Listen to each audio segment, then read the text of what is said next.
महाराष्ट्रात बंदी असलेल्या गुटख्याचा काळा बाजार किती मोठा आहे याचा धक्कादायक पुरावा अकोल्यात समोर आला आहे।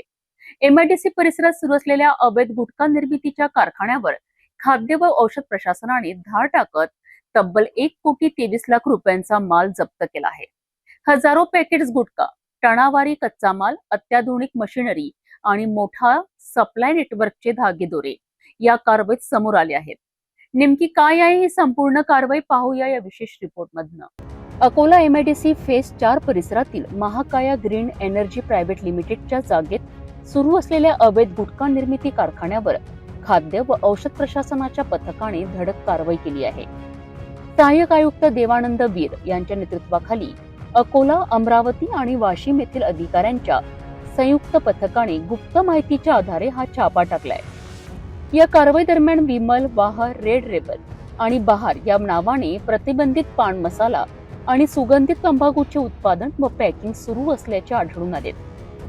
पथकाने हजारो पॅकेट तयार गुटखा, मोठ्या प्रमाणात सुगंधित तंबाखू, सुमारे 2,500 किलो सुपारी, 1,500 किलो गुटखा प्रीमिक्स, 380 किलो तंबाखू, 50 किलो कथ्था पावडर आणि 300 किलो मॅग्नेशियम कार्बोनेट जप्त केले।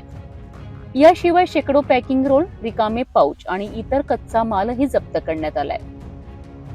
गुटखा निर्मितीसाठी वापरण्यात येणाऱ्या 4 pouch packing machine, 2 blending machine, 2 ग्रॅनेड मशीन, स्क्रीनिंग मशीन आणि सीलिंग मशीन देखील प्रशासनाने ताब्यात घेतल्या। या कारवाईत एकूण 1,23,14,480 रुपयांचा मुद्देमाल जप्त करण्यात आला असून हा महाराष्ट्रातील मोठ्या कारवायांपैकी एक मानला जात आहे। छाप्यावेळी कारखान्यात काम करणारे 3 कामगार ताब्यात घेण्यात आले असून त्यातील एक जण अल्पवयीन असल्याची शक्यता तपासली जात आहे।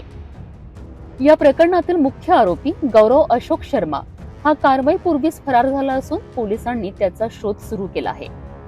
एमआयडीसी पोलीस ठाण्यात गुन्हा दाखल करण्याची प्रक्रिया सुरू असून अवैध गुटखा निर्मिती मागील संपूर्ण नेटवर्क, पुरवठा साखळी आणि वितरण व्यवस्थेचा तपास सुरू आहे। खाद्य सुरक्षा आयुक्त तुकाराम मुंडे यांच्या निर्देशानुसार राज्यभर सुरू असलेल्या विशेष मोहिमेअंतर्गत ही कारवाई करण्यात आली असून या रॅकेट मागील आणखी मोठी नावे समोर येण्याची शक्यता व्यक्त केली जात आहे।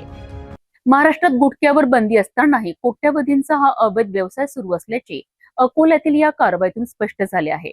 आता या रॅकेटमधील मुख्य सूत्रधार आणि संपूर्ण सप्लाय नेटवर्क उघडकीस येते का, याकडे सर्वांचे लक्ष लागले आहे।